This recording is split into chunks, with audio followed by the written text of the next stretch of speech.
सूरह हामीम सजदा आयत नंबर 33। सूरह हामीम सजदा आयत नंबर 33 को खोलें।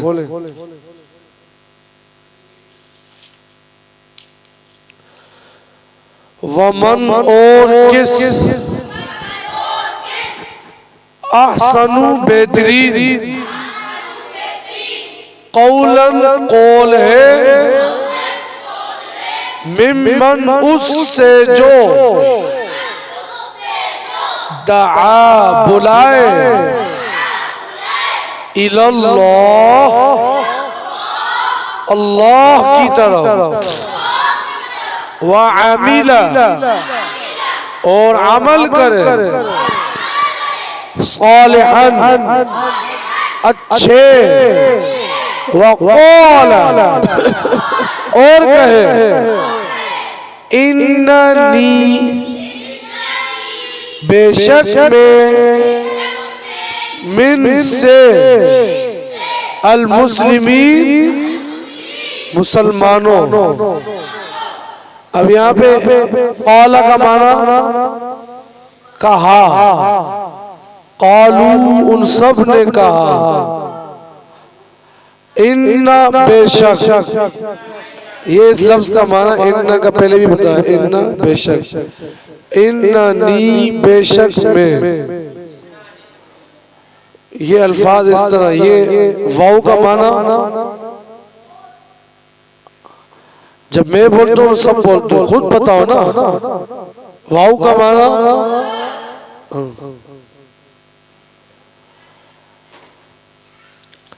अब इससे पिछले जो हमारी कुछ बातें गुजरी, पिछले क्लास तर्जुमे की जो थी, दर्स हुआ, उसमें यह था कि उनके काफिरों का शिकवा अल्लाह ने बयान किया और दुनिया वालों को बतलाया।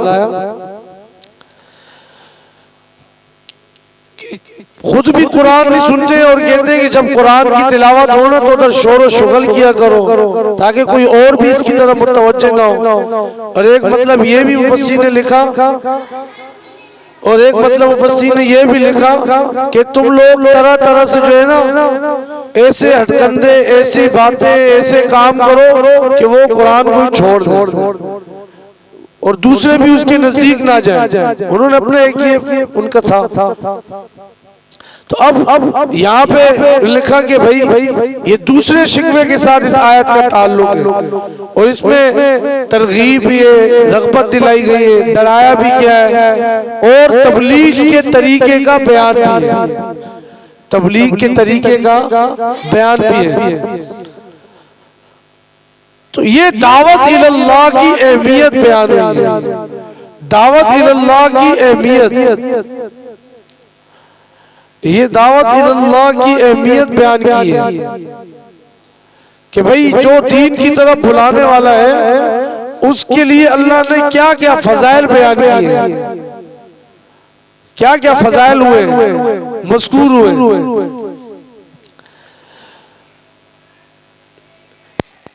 आप इन जिद करने वालों को अल्लाह का कुरान सुनाएंगे, वो शोर करेंगे, उल्टा एतराज़ात की बौछार करेंगे, शोर बरपा खराफात पकेंगे। आपने उनकी बातों में नहीं आना है बल्कि और ज्यादा नरमी के साथ अपनी तौहीद को और अल्लाह की तरफ दावत देने को जारी रखना है। नरमी के साथ आप चलते हैं। मूसा अलैहिस्सलाम जब जाने लगे फिरौन के दरबार में तो क्या कहा, फक़ूला लहू क़ौलन लय्यिना लअल्लहु यतज़क्कर औ यख़शा। उसे नरम बात नरमी से समझाना, शायद वो समझ जाए, शायद वो डर जाए, शायद वो नसीहत हासिल कर ले। यहाँ पे इसी ने फरमाया, मन अहसनु क़ौलन मिम्मन दआ इलल्लाहि व अमिल सालिहन व क़ाल इन्ननी मिनल मुस्लिमीन। उससे बेहतर बात किसकी हो सकती है जो कि अल्लाह की तरफ दुनिया वालों को दावत देता है, खुद भी नेक अमल करता है और ज़बान से ये इकरार करता है मिनल मुस्लिमीन, में फर्मा बरदारों में से हो। अब इस मकाम पे अल्लाह ने उस शख्स को सबसे अच्छा बना दिया। हाँ, इस पे हमने अपने आप को तोड़ना है, कौन बेहतर है। एक कहता है हमारी जमात बेहतर है, दूसरे कहते हैं हमने ये काम किए, हमें जो है ना आप लोगों ने साथ देना है इलेक्शन में, तीसरा कहता है हम बेहतर है, चौथा कहता है हम बेहतर है। अल्लाह कहता है कौन बेहतर है, आओ मैं तुम्हें बताता हूँ। तीन बातों का, अल्लाह की तरफ दावत देता हूँ, बुलाता हूँ।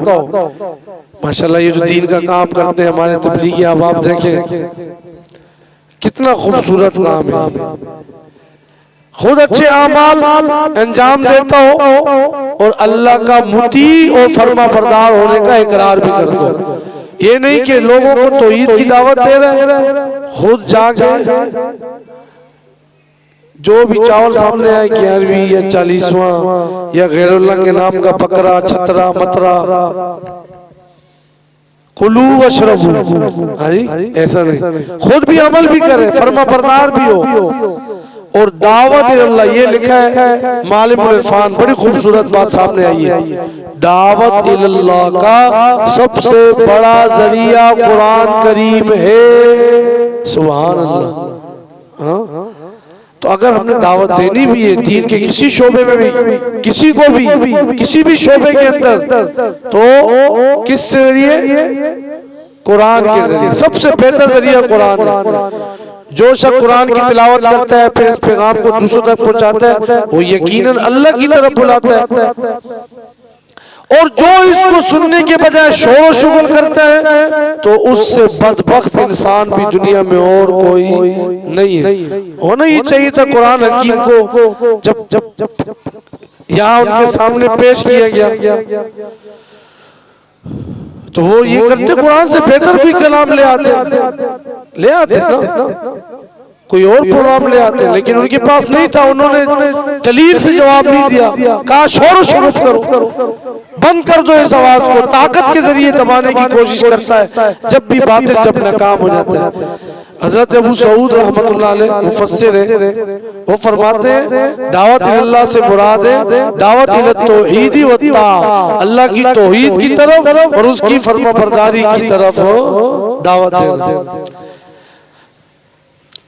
अल्लाहु अकबर, कि इतना खूबसूरत काम हो रहा है। अल्लाह की तौहीद, ये दीन के किसी भी शोबे में वो आपको बुला रहा है, तबलीग कर रहा है, आप चलो मानते ना माने उसको तकलीफ देने की तरफे हो गए, ये तो और बदबख्ती की अलामत है। इमाम अबू बकर जस्सास रहमतुल्लाह अलैह यहाँ पे ये नुक्ता बयान करते हैं कि अल्लाह ताला का ये फरमाना कि उस शख्स से बेहतर किसकी बात हो सकती है जो अल्लाह की तरफ बुलाता है, नेक अमल करता है, अपने आप को फर्मा बरदार बनाता है। इस बात की दलील है दावत इल्लाह फर्ज है।